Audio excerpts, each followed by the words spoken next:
Wako na video ambazo ziko kwa simu ambazo ni za kuonyesha kuwa yeye ni mmoja wa wanachama wa kikundi cha Al-Shabaab.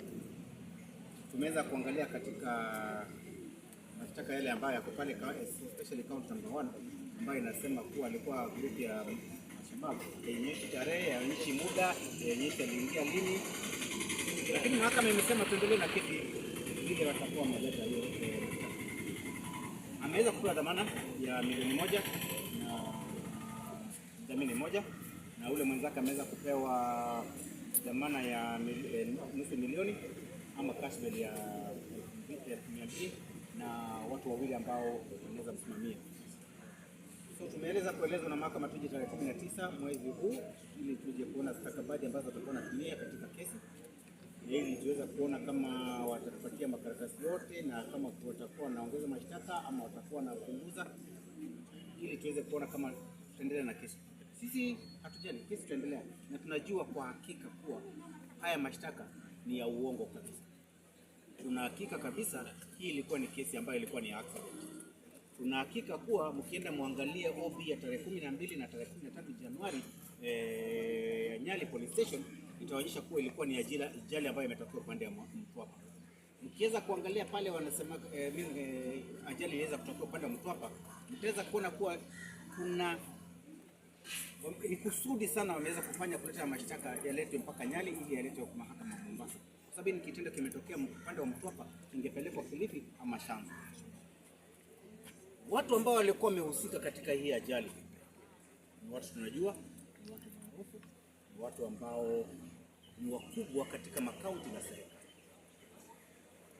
Waligonga gari lake na wakatoroka, akawakimbiza, akawazuia, na alipowazuia wakatoka kwa wenye magari yao, wakatoka na bunduki zao na ambao ni ilikuwa yao watu, wakatishiana. Kumtishia naye akakasirika, naye pia akazaba mmoja wao ambaye ni governor office. Huyo governor kutumia nguvu zake, watu ambao wanajua connection zao, wakaweza kufanya yeye akashikwa na kuletwa na kuambiwa kusomewa, kushtakiwa na mashtaka ambao tunako nayo leo. Kutoka kwa ajali, wamemkosea, wamemgonga, amewakimbiza, amewasimamisha. Kitu kimoja ambacho wamesahau kuwa hii gari yake ilikuwa na dashcam.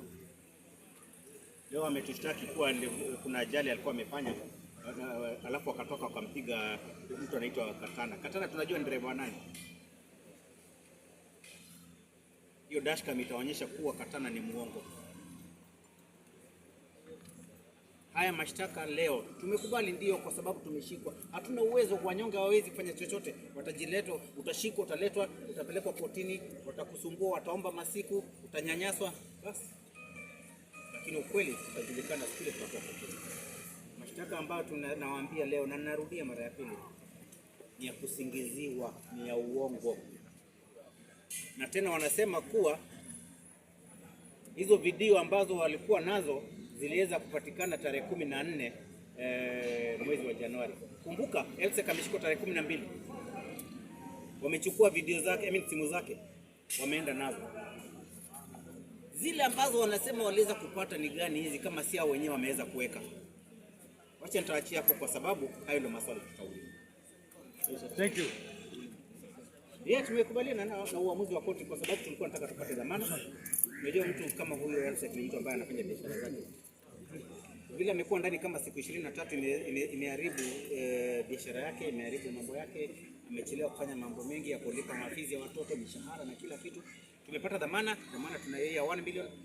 Tukubaliana nayo, haina shida. Ingawa tungetaka iwe chini kidogo ama iwe cash bail, lakini tunashukuru tumeweza. Thank you.